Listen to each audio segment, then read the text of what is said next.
Hello, everyone. My name is Nahed Mansour, and I'm the Curator of Programs and Education at the Gardner Museum. Welcome to our 3-work series. You will notice your mics and videos are muted and the chat option has been disabled. However, there will be a Q&A following today's conversation, and so we invite you to send us questions through the Q&A function at any point. Also, please note that this program is being recorded and live streamed through Facebook Live. Before we begin, I would like to acknowledge that Toronto is located on the treaty lands and ancestral territory of the Anishinaabe, the Haudenosaunee, the Petun, and the Mississaugas of the Credit Nation. The community we work in is the home to many Indigenous peoples from across Turtle Island, and we are grateful to have the opportunity to learn and live on this land. Today, we're very excited to welcome Gailan Ngan as our guest speaker. She'll be in conversation with Sequoia Miller, the Gardner Museum's Chief Curator and Deputy Director. Today, Gailan will discuss 3 of her artworks in connection to the theme of materiality. I'll now turn off my video and mic and hand it over to Sequoia. Thank you, Nahed. Hello and welcome to everyone, and welcome to Gailan. I'll start off with an introduction for Gailan. Gailan is an artist living and working in Vancouver and occasionally Hornby Island, BC. Her practice involves pottery, sculpture, and co-managing the estate of her late father, celebrated potter Gailan Ngan. Gailan collects materials from many sources, both ones that are commercially available and those gathered from the natural world in order to make her artwork. She graduated with a BFA from Emily Carr University in 2002 and has exhibited at Cooper Cole Gallery in Toronto, the San Diego Art Institute, Nanaimo Art Gallery, the Vancouver Art Gallery, and elsewhere.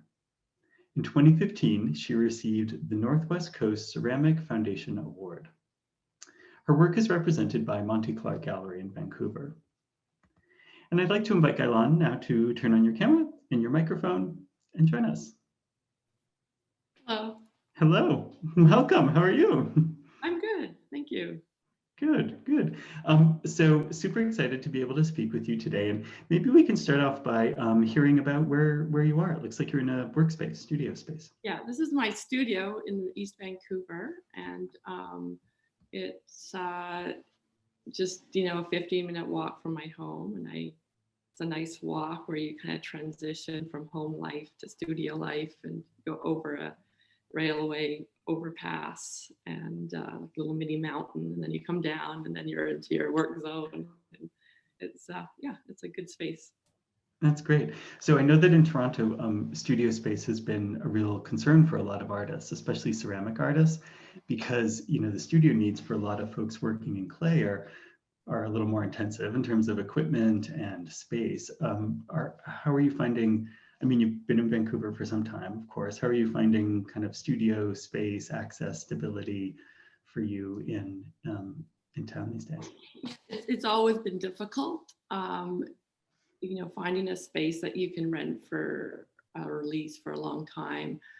There was a glass blower in here before, so that's how I knew it would probably be good for ceramics because you need those amps. Right. The electrical's been redone, so it's good. But yeah, it's always an issue in Vancouver. We're kind of, I'm in an industrial zone area where it should have been fewer and fewer. In Vancouver, it's pretty much like car, like finished, like it's just automobiles and artists. Those are the people who are still hanging on. Yeah. in the center of Vancouver here. That's so funny. That's a great title for a show, maybe, Automobiles and Artists. And in fact, you're reminding. So I worked in clay for a long time, and one of my first studios in Brooklyn was actually in a building that also had a a custom paint place downstairs. And it was funny, the sort of connection there between kind of the craft part of it, like working with your hands in terms of painting and making ceramics. So good to know that connection persists. Yes. Yes. So we'll be speaking more about sort of city versus rural environment, I think, a little bit later, but maybe we could go now into your first image of the first work that we'll be looking at together, which is one called Dip. Right. So if we could bring up the slides, please.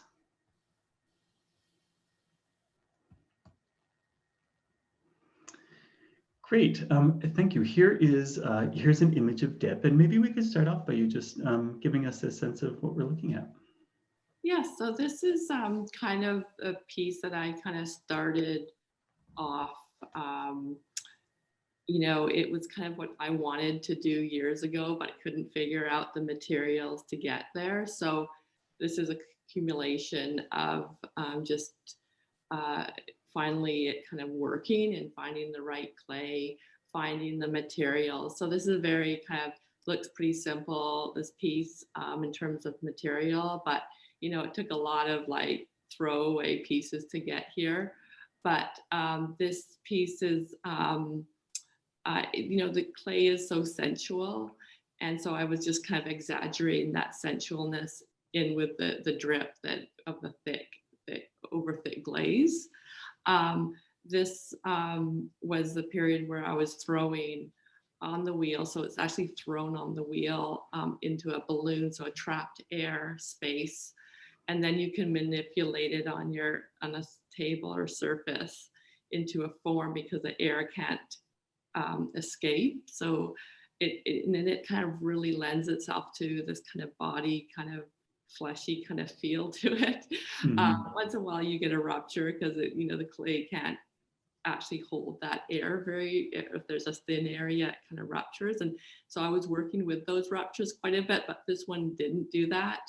And so I love this piece. So there's not much, it's just a simple, 2 glaze clay piece. Right. So can you give us a sense of the scale of the work? Yeah, it's small. It's small. I tried to get,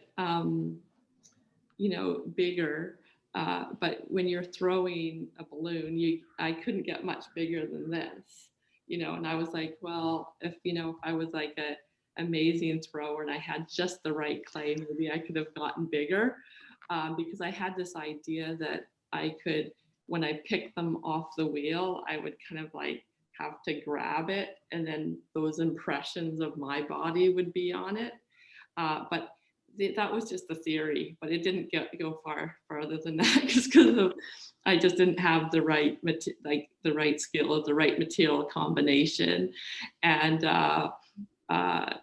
so because I did do some hand building ones, but then they harden up the clay so it doesn't take as much impression off of it. But I did roll some of these balloon forms around my studio floor, and like where there was like holes in the concrete and stuff. I thought it would be kind of an interesting impression, but again, these are ideas and sometimes they don't come off as you don't see that idea in the actual piece.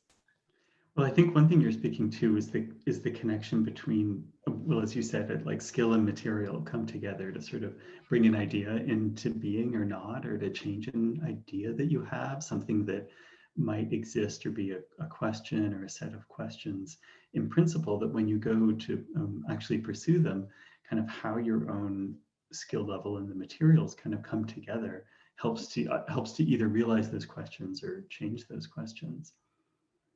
Yeah, I think, that's one of the things is that you have to deal with what you have. And sometimes that's the exciting place to be, because then you're forced to do things differently if you don't have that, if you don't have what it takes to do what you want to do. So you have to like find a new path, a new way. And sometimes that takes you down into interesting places. That's what I think. So sometimes limitations are very good in one way for artists. For sure. And it seems like clay is particularly good at offering those kinds of limitations. Wrong. Like some, when you talk to people who are just starting out in clay, and you say, well, if you're okay with failure, you'll be okay in ceramics, because there's so many places that can fail, but then also working with those failures is another thing too. Knowing what's a real failure and what's a pretty good failure, or what's an amazing failure. Yeah, and that's a great way to look at the yellow part on this work, which is like a drip of glaze, like it's solid glaze, right? The yellow. Yes. And so in many contexts, a sort of dripping or a pooling glaze like that might be considered a failure or a flaw or something that people don't want. But it seems pretty clear that in this work, you were very keen to have the yellow kind of, move over in this very sort of sensuous way, the body of the form. Yeah, and like there were quite a few that dripped, amazingly, and then others that didn't drip amazingly, and wrecked kiln shelves and whatnot. And so you just hope for the best, but again, like, experience comes in, and where you just know that likely it will be good, so I think that's kind of an interesting place too, where experience over the years can kind of guide you. Yeah, it's that skill. It's that question of skill in a way. Skill and experience, I suppose, is the broader category, intersecting with materials. And so, if one of our kind of our main theme today is materiality and how you think about it, and in a way, I guess that's such an important part of thinking about. I don't know if exploiting is the right word, but like using or capitalizing on materiality is the person who's interacting with materials, right? Mm-hmm. Very much so. Yeah, materials are, I have a huge collection of materials, so you kind of it's kind of like your dictionary of materials. So yeah, I mean, it looks quite simple, but like a lot went into that, a lot of experiments went into that. With this idea of dictionary, I'd love to ask you about, or think for a minute about, the sort of component aspects of your practice, which you've described as three things, I guess: studio pottery, sculpture, and then working on your dad's estate, which we'll get to in a bit. But looking at this piece, I suppose it does look like, or it sort of has an echo of a vessel for me. It looks a bit like a cup form, or maybe a vase form or something. And you've mentioned that you made it initially on the wheel, which of course is where a lot of pottery is made. And so I'm curious how you think about the connection between the sort of pottery side of your work and the sculpture side of your work.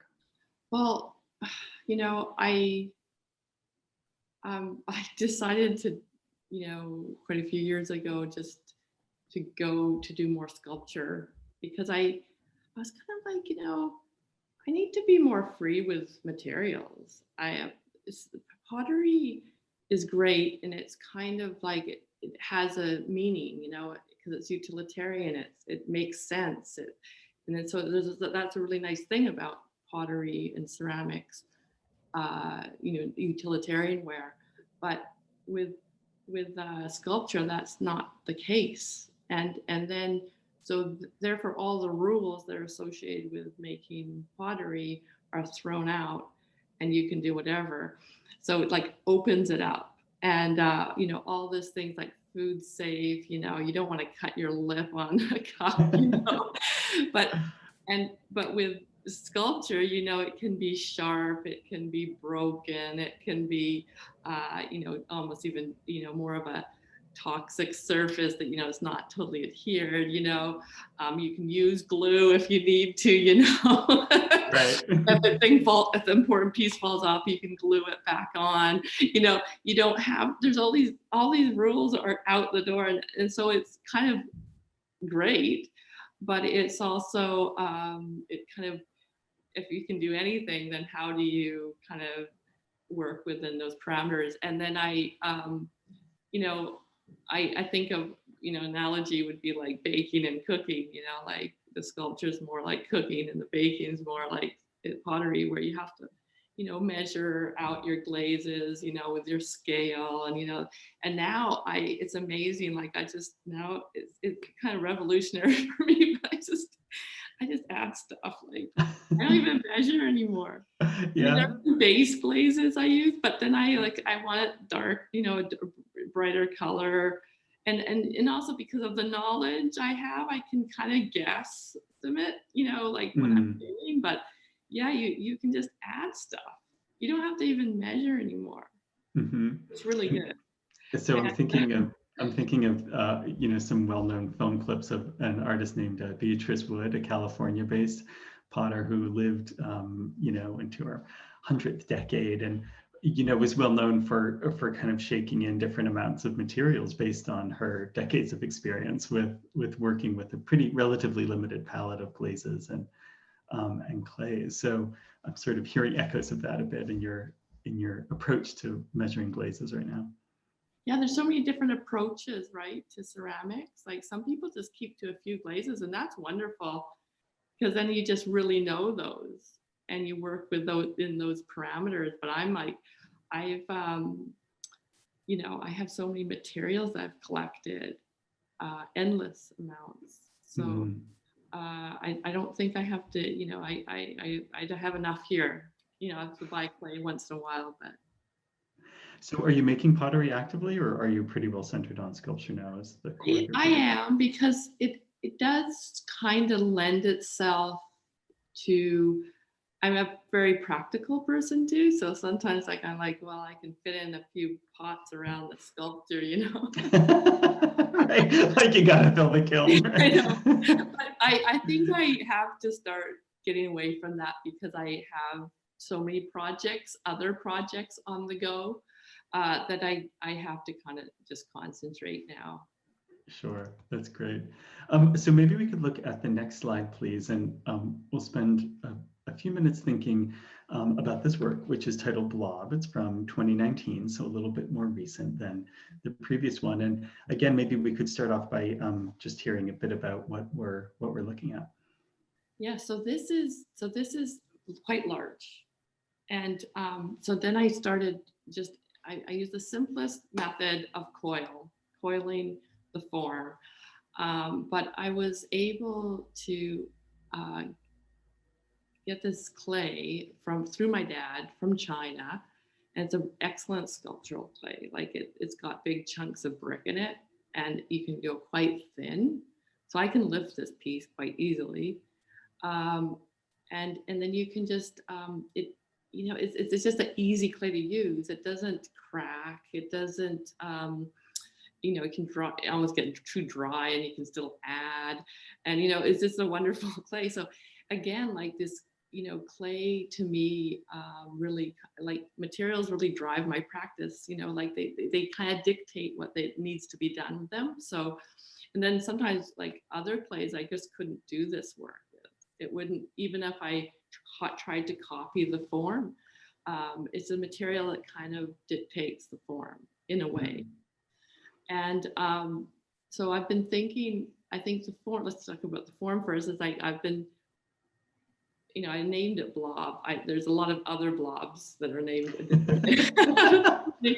But I picked the word, like the idea of the blob interests me because it's kind of like this formless, it's not really, it's not associated with anything.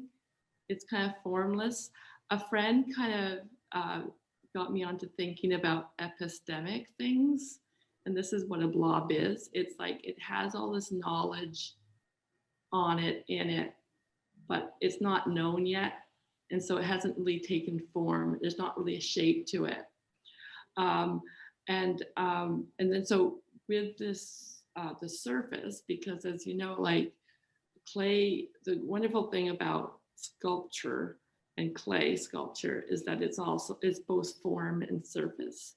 And so with the surface, there's a bunch of different glazes on here. There's some of those thick glazes. There's even some luster on here because I just kind of start high temperature and I kind of go down through the temperatures and add more so it's quite painterly in many ways.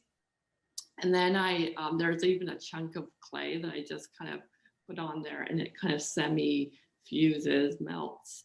And this clay chunk is from northern BC, from kind of right by the Site C Dam place where there was a kind of a landslide, and I was able to go in there and pick a few chunks of these clay. And so it kind of shows like, a traveling episode almost. Yeah. Wow. So are we able to see in this image where that clay from BC is? Well, just that little brown chunk The little on the top kind of, okay, great. That's what I was wondering. Yeah. It's yeah, little, it's 3D, you know, like it kind of just melts partially. It's the clay that is melting, like it's not a glaze. If you went to a really high temperature, it would probably turn into a nice brown glaze. right. Yeah.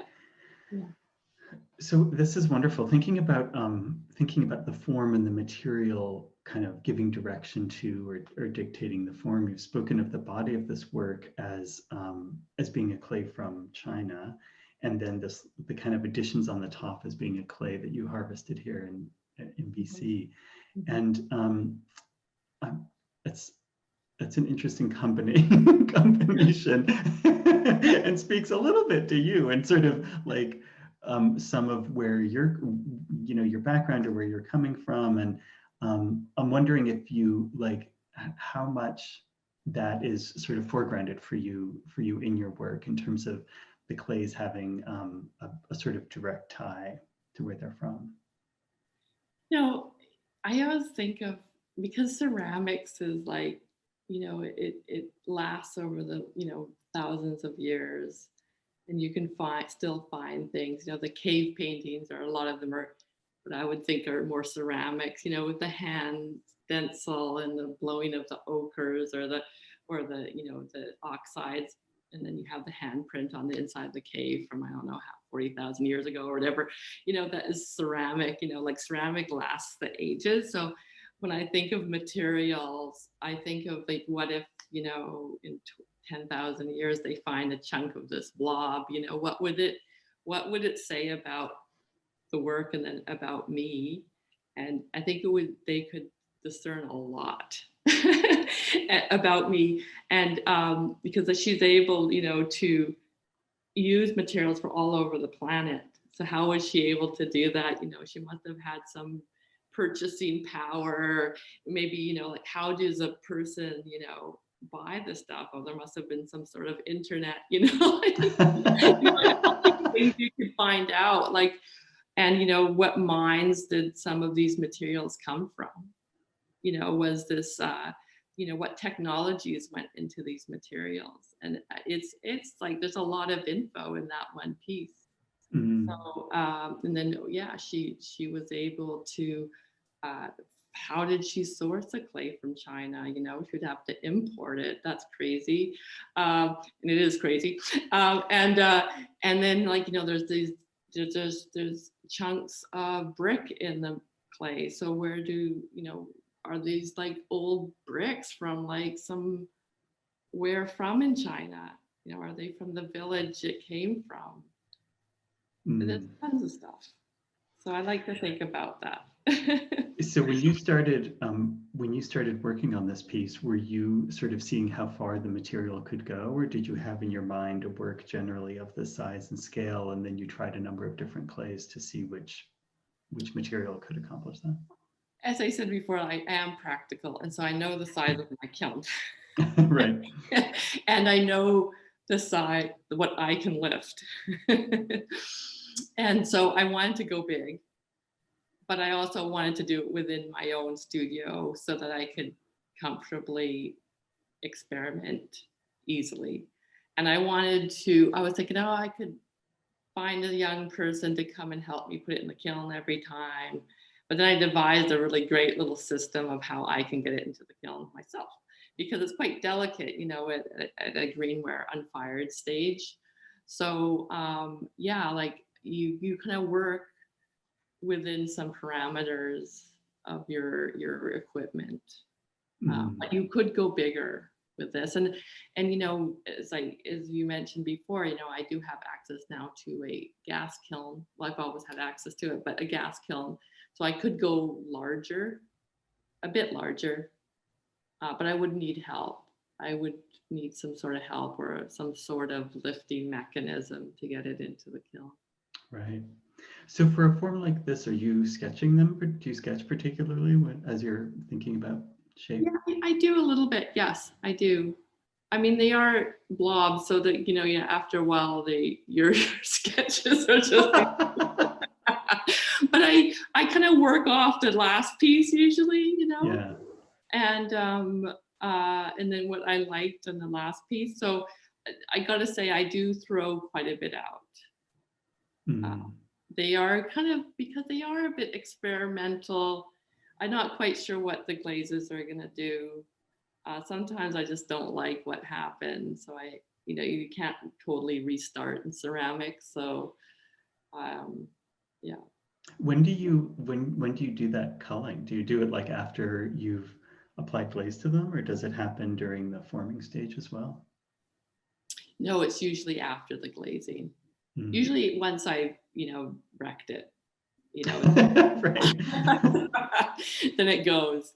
And, sometimes I was like, oh, do more, add some more. And sometimes it works, but sometimes it doesn't. Mm. Like, with a painter, using the old canvas that, sometimes it works, sometimes it doesn't, because it's always there, the background. Right. Yeah. Looking at this piece, this one has a pretty strong, for me, evocation of a body or a kind of nascent kind of figure or figurative form. And I'm wondering how consciously you think about referencing a body, like a curled up body or a body about to unfold in some way. That's the thing. I think ceramics does lend itself so much to kind of reference body. I know a massage therapist, she says, who she's worked in clay a lot, and she just said, like flesh and clay are so similar. They're the same kind of density. They're heavy. So it does lend itself to that kind of feeling. But and I do like the kind of indexical nature of clay. Like there's always the body of the maker in the work. There's a few ceramics that doesn't have that, but like it always has something in there of my body in the work. And then I did, as I was saying, I did want to do more impressions of like just squeezing the clay, but I ran into some technical issues. But I do, and then they sit on the ground, usually in the gallery. And so they do have a presence of a body form. And you do kind of, because they're quite large, you do kind of interact with them almost like you would a person. Mm. Yeah. I think there's a wonderful tension in this piece and in a lot of these works between the hollow and the solid. And I think that on one level, we read them as being solid in a way, and that they're sort of stone-like or body-like. But in another way, some of us might read them as being hollow, knowing that they're ceramic and knowing that a ceramic form kind of couldn't really be solid. If it were like this, it would, weigh 1,000 pounds, but also crack apart in a million pieces. And on this particular piece, you've also left what looks like this kind of circle at the top, or near the top, where there's the absence of the pink glaze. And I'm not sure if it's another glaze on top there or the clay body itself, but it sort of suggests an opening without there being an opening. And I'm curious how you think about this tension between the solid and the hollow in the body in these pieces. Yeah, I like solid. I that's maybe because I've done pottery so long. I'm interested in the solid now. I'm not into like the vessel. So I think of them as like, they kind of seem solid. Most people know that they're hollow. The kind of the circular form that you're seeing there is actually luster, so it's reflective. So it's probably hard to get that in a photo. I see these also as paintings, right? So it's like it's a surface. It's an interesting surface to paint. It's a 3D form. So no, I'm not thinking of the vessel at all. Mm-hmm. Interesting. Not at all. I'd love to go to the third image, please. And in the third image, it's a related piece. So this one is titled Moonlit, and it's from 2019. And I understand that this is part of a larger series or from an installation that you presented. Can you describe both the piece and the fuller project that it comes from? Yeah. So this was a show at Monty Clark in 2019. Called Moonlit, like one being moonlit, like a small moon, another being like the moonlit night.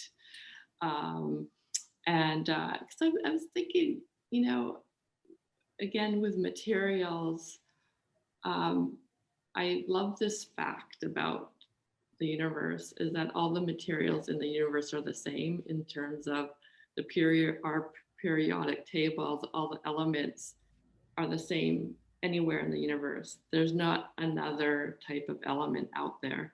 I mean, we discover new ones once in a while, and so, but there will be also out in the universe. So there's no other elements besides what we have here. And so it makes me, I like that kind of expansive view of like, we really are stardust, like all of us, you know, Right. all made of the same materials. And so I was kind of thinking of Moonlit, you know, as this form in space, and these kind of blob, you know, it's been formed by space, these blobs, really. Like I was looking at the two moons that Mars has, and they're not spherical like our moon, our beautiful moon. They're kind of blobby, and Yeah. and so so I was thinking, you know, all these materials are the same as anywhere else in this universe. This one again is this is a private collection. Again, there's like these thick, drippy very thick glazes, and then there are again some pieces of clay, kind of just fused into the drip. Again, I think that one is again the Site C dam clay, and then the surface is very textured from this Chinese clay, and I even add extra texture to kind of accentuate texture. And it sits on the ground. And then this was, at the Monty Clark exhibition, it was mostly floor pieces arranged. And then there were a few wall pieces and also a photograph of a pinhole, some pinholes I've taken. I've always dabbled in pinhole photography because again, it's another thing that is, in one way it's a material thing, but light is just not really a material, but it's so fascinating. So just collecting light. I collected some light in my studio and I made Yeah. and it's like, you know, if you collect light for, you know, 5 minutes, you know, what is it? You know, is it just light, or is it a durational thing? Is it a film? But yeah, it brings up all these ideas. And so I did have a big, large pinhole that was kind of formed into this blob-like form, kind of mirrored like one negative, one positive of my studio work, in like just like this. Just again, like a material investigation, even though it's not really material. I love this expansive way of thinking about material because I think it also crosses the kind of organic and inorganic distinction, right? Which also maps onto the idea of clay and the human body, and sort of what's animate and what's inanimate. And in a way, it's like all things have their animate dimension to them in a sense. In some of the installations, I've used mirrors as well, because they kind of distort the you know, it reflects some of the work, and then it distorts and it gives a new perspective. And it kind of does something that is odd.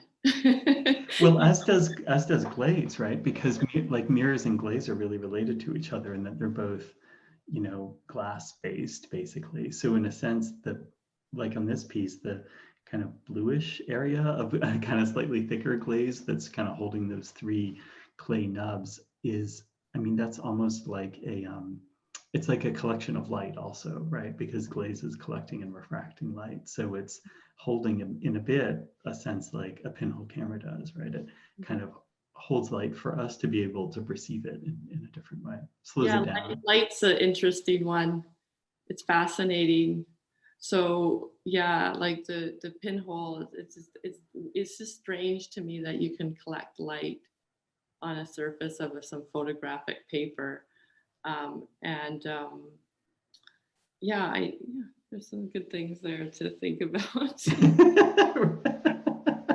Well, it's, yeah, I mean, and you mentioned it like in terms of film, and I think of the sort of the duration of ceramic is also a really interesting component to it, with I suppose you also mentioned the, cave painting as being, tens of thousands of years old. And there's a way in which, ceramic and light have these durational components or aspects to them that we don't perceive all the time as humans in our kind of lifespan and in our way of understanding time. But then, again, the way that our kind of skills maybe come together with materials illuminates some of those different time scales. And I think we're seeing some of that in this piece, right? That it sort of brings into perception, into the level of perception, some of these durational aspects of light and clay.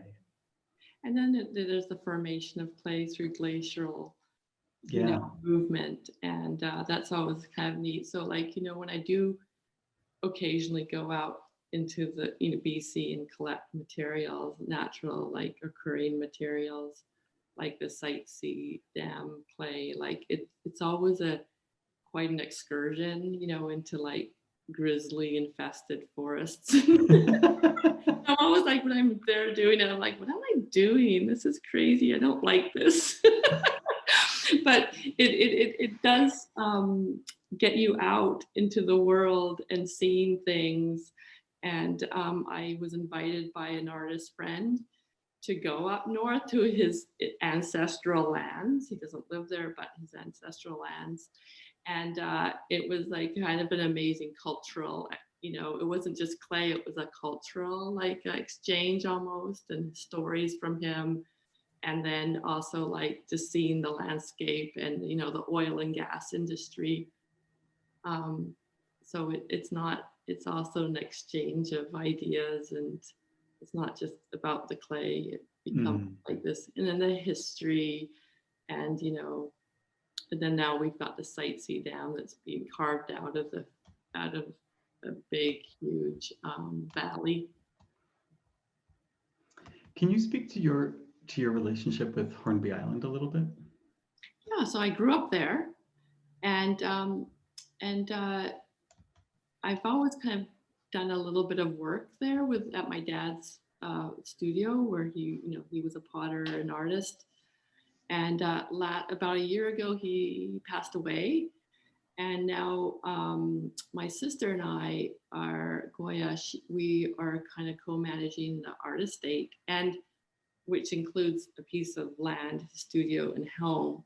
So we're kind of figuring out what it is. And it's exciting, daunting and exciting at the same time. And we have a good team of people working with us now to kind of help us. There's too much labor there for just the two of us to deal with. So now I'm not sure exactly how Hornby will be it will be part of my life, very much so, but I don't quite know how yet. But talking about material, back to materials, I'll come back to material, is that I have his old pottery studio now full of materials, like full. And it makes me think I should never buy materials again. I'm not allowed to. So what kind of materials? Like, can you give a sense? Stains and oxides and, different ashes that he's collected, all mixed glazes as well, like big tubs of mixed glazes. And so I have to, some of them are labeled, some of them are not. So I have to kind of go through that. So there's a lot of intellectual material there as well, like all his experiments. He's got these beautiful test tiles that he's really into the test tile. So these beautiful like little paintings on these, pieces of clay. So there's it's a legacy, but it's how would that legacy work? How is it going to fit into my world? And yeah, it's a complicated question for yes. sure. I mean, I guess I'm wondering if it was difficult for you to think of becoming a ceramic artist, given the notoriety of your dad as a ceramic artist, or how did that kind of impact your thinking early on, maybe? Yeah, I mean, I kind of basically grew up in a pottery studio. Right. Then you wonder, like, this is why I'm taking up ceramics, but I've kept to it for a long time now. So I think ceramics really kind of is a good medium for me. It's so expressive, but yeah, I don't know. It's hard to know. Any child who takes on their parents, profession is. I feel kind of like, why do they do that? And, oh, I am doing that. Because you're up for critique a lot, but then you kind of make it your own and figure things out and gather information. And I've had a lot of informal education through him. Right. Yeah. Well, I think one thing that really stands out for me about your work is in fact how much you do make it your own, and how for me there seems to be some sort of core relationship in your work with your dad's work, but your work is so profoundly different and profoundly your own that it really shows like a distinct perspective and personality and way of being in the world, but one that feels like it honors the place that it came from, or some of the points of origin. Mm-hmm. It's kind of funny because I think there was a bit of, maybe 20 years ago, kind of a bit of a cross information from my dad to myself. And I think his work actually changed as well. Mm. There was a distinct change about 20 years ago in his work, where some of his glazes got like more matte, more simple, less glossy, and then I was kind of in that zone too. I think there was like, oh, I like that. I'm going to take that from you, and I'll take, Right. I think there is, even it goes both ways. Yeah, absolutely. Thank you for pointing that out. It is like and that's the nature of a relationship, right? Yes. I wonder if it feels like you're getting to know a different part of your dad through the materials now that are in the studio? Yeah, I think I actually we're kind of inventorying a lot of his pots, and like we've got quite the database, and but just working with the actual work is a pleasure, and it's funny because I'm usually the one who has to input the description in the database, and I know I like no one else can really do it except Right. I guess I know a lot, about my dad's trajectory and what he was up to and what kind of glaze it is. Is there a slip on it? Like I'm able to discern a lot of things. So it is interesting going through his work and seeing it and, touching it. And then it's exhausting work. But there's also a lot of joy there, just because it's such great work. It's just so fun to just look at the stuff and try to think of what he was thinking when he made it. And, yeah. I'm also curious about the sort of remoteness of the studio on Hornby Island, and I feel like it, my I guess perception of it is that it's this. It's far away, like it takes a while to get there. It's a very kind of rich, forested environment, and this is where you grew up, evidently, and as part of your kind of creative origins. And you spoke at the beginning of our conversation about kind of walking over the train tracks or on a kind of a footbridge to get from your home to your studio. And so now you've set yourself up in a distinctly urban environment, and thinking about which parts of yourself are fed by the kind of remoteness or the natural environment of Hornby versus the urban environment of East Vancouver, where you are now. Interesting, because I going for a walk in nature, like I'm after an hour walk in nature, I'm exhausted. So I just like notice everything, leaves, what's popped out of the ground, textures. Like I'm just like, my eyes are just roaming everywhere. I'm exhausted. But you can use a lot of that information in your art. But I really love the urban environment because it kind of juxtaposes strange things together. Like, and you notice things, like a wet shopping bag on a concrete, overpass, stuck to the wires or something. Yeah. There's always something interesting to notice that is not predictable, like more nature predictable. So I love that as you're talking about this, like, and I and probably the other folks are looking, looking at this image of Moonlit, like in a way, I and maybe we can kind of see this. I see kind of the mosses and the plants popping out of the ground, but also the wet bag that's stuck to the fence and the overpass. Yes, yeah. So I think observation, I think that's one of my strong skills, like I'm always observing, and my dad was an observer, my son is an observer, like that's our strong skill, I think, because we're not like the traditional learners, we're quite different. Realizing our brains are quite different, so I think just how we observe things is quite we notice stuff. And so even on a short walk, there's always something, a short urban walk will always give you something. Now a nature walk will give you something, but you might have already seen it before.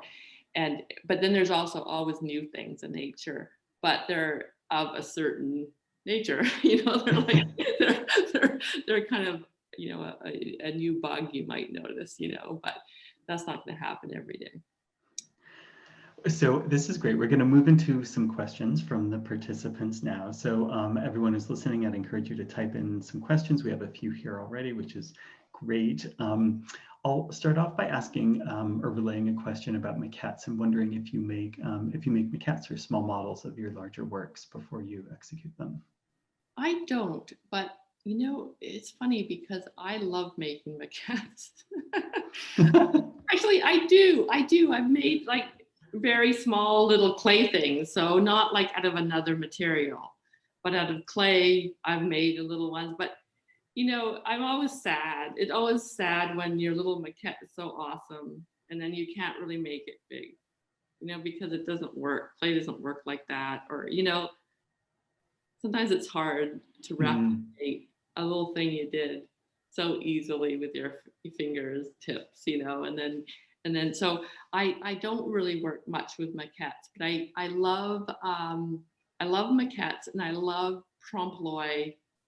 I love any types of models, when I go, in the museum or something. I love that stuff. Yeah. So great, thank you. This was a question for Blob, but I think it applies to this piece as well. So we could stay on this image and ask about. It's called Blob as well. What? Blob. It's of the Blob series. Yes. It's of the Blob world, yeah. The question is around the translucence in the glaze. So where in the body of the piece, we see what look like different tones or densities, and wondering if it's intentionally left like that, or if that has more to do with the chance operations of the kiln. Well, I guess surface, yeah, there's the clay coming out through the glazes, and some of the glazes are more like a slip, so they really do show the texture of the clay. That's one of the great things about ceramics, and that you might not get that in painting, let's say, is you've got matte, you've got glossy, you've got extra glossy, you have drippy, you have a lot of different, I guess, tactile surfaces to work with. Yeah. And then the 3D forms too, you can, like the clay chunks are quite 3D themselves. If we could go to the first image, please, of the work Dip. We have a question about the speckles in this work and whether where they come from and if they're in the clay and how they're created. Yeah, it's a commercial clay, And it's just it's iron in the clay, little clay dots or manganese or something. I don't know. They just come to the surface. If it was a very thick glaze, like obviously they're not coming out of yellow. It's too thick. But yeah, it's a thin enough glaze that the material in the clay goes through you see it. Great. I would love if we could go to one of the final couple of images. We have some installation shots from a presentation from an exhibition that you had a couple of years ago that I think does include some of the individual pieces that we've been seeing. And I'm wondering if you could speak about kind of the combination of materials in these works and how you think about them kind of operating in concert with each other rather than as discrete sculptures. Yeah, when I go into a gallery space, I'm always like, how do I show my work in this space? So it's kind of really working with the architecture of the space. So I don't design the show before I see the space. And this was kind of, using, these curtain materials and this carpeting, this horrible green carpet, and then this kind of platform. And I didn't use the walls at all. There's nothing on the walls. There's something about this, working with objects that I'm really not interested in the plinth, the white plinth that kind of looks like a cubed wall or something. I'm not very interested in it. So then I have to so a lot of my work is figuring out how to not use a plinth. And it's funny because I did make some plinths out of mirrored plexiglass, but I used them in this piece, in this whole installation, but not as plinths, but just as objects themselves. So they were made as plinths, but then not used as plinths. And then they reflect a lot of what's going on, and you can see the work in a different way. It distorts things. It just, like, I love how the curtain, it doesn't, there's a cutout or a collage or something. It kind of collages things, mirrors. And and then I've been using a lot of other like found materials, lots of beach materials. Talking about Hornby and nature, one of the wonderful things is the beach. And, there is so much garbage on the beach, sadly. So I like to pick garbage. As, like, I think I have a good, gathering instinct in me, but it doesn't have to be like shells, beautiful little shells. It can be garbage. Like it satisfies the gathering instinct.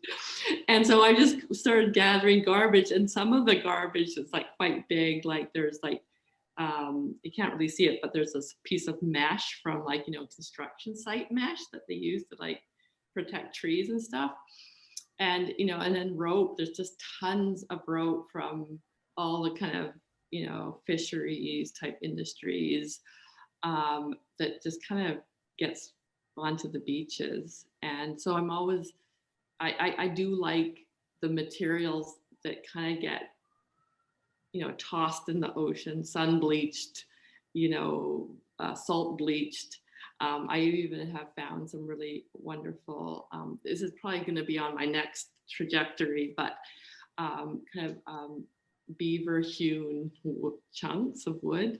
So I just love that a beaver actually made this little sculpture, and then it got tossed. We went down some river, who knows where, and then got tossed around the ocean, bleached by the sun, bleached by the salt, and then it kind of lands on this beach, and here I am, I find it, and that's a good find, another observational skill. You have to, like, I could have walked past that piece of wood, but I noticed it as different. You can see the, like the beaver, they do cut down trees with their teeth, and so you see you see that in there. And I have a piece just behind here of one of those. And so anything so nature does play a big part in the work. And then it is quite park-like too, this kind of walking around. There's that piece at the end with some driftwood. I can't see it too well, but again, it's like I kind of nestled this little, really cute little ceramic piece. It's got several pieces on top on it, kind of adhered together. And it kind of nestles right into that log, kind of like as if you were like lying on a beach and nestling into a log, finding a good spot for your head to rest, you know? So I think there is a lot of parallels and a sense of park and play. Thinking about this observational quality and kind of what you see on, particularly on Hornby and on the beach, we have a question about whether you feel like your personality is similar to your father's, or sort of how alike or different are you in this regard? Yeah, I think there's some parallels. We again, like talking about embodying, we have to kind of embody knowledge to kind of understand it. So we, like, often he would tell me about why would you put tin oxide in the glaze, you know, and then he would just kind of tell me what it does to the glaze. He wouldn't tell me, you know, too much about the chemical, you know, like, so it was all about experience, the experience of the material, or, and I think that too is something, you know, I've been trying to learn Spanish and it's really, really hard. And so language and sounds don't really work too well, but it's kind of almost, you have to like live it, and you have to kind of almost take a form, words have to take a form for us to understand. And I've been thinking about a lot of this because I have a son who's 12, and he too is like, there's definitely a lineage there of this kind of this different working brain, this very lateral working brain. And so yeah, there are some similarities between my dad and I. Do you think your son's is an artist, or will embrace that? I don't know. You know, I don't want to put anything on him. Sure. But yeah, you know, complete strangers, you know, have said, "Oh, he's an artist." You know, he's an artist. And it's like, do all artists like have these different brains? Or is that why we get into art? Is it there's not like, you know, and it kind of made me sad and kind of happy and sad at the same time, because like, are we just doing what we do because of how our brains are set up? Not the greatest thing, but you know, maybe it is true. Maybe it's true. Gailan, thank you so much for spending some time with us today. It's been really great to talk and to hear more about your work and to get to know you a little bit. Okay, thank you. Thanks for having me. Absolutely. Best wishes to you. I hope the remaining weeks of the pandemic, I hope, are safe and healthy and peaceful for you, and can you know, help contribute to a productive time in the studio coming up for you, I hope. Okay, thank you. Thank you. Thanks everyone for joining us today. It's been a treat. I hope you'll tune in again next week. We'll have a chat with Tony Marsh, and then we have a lecture the following week on June 10th with Dr. Monica Binsick. So stay tuned to the Gardner Museum. Be well. Thank you, everyone.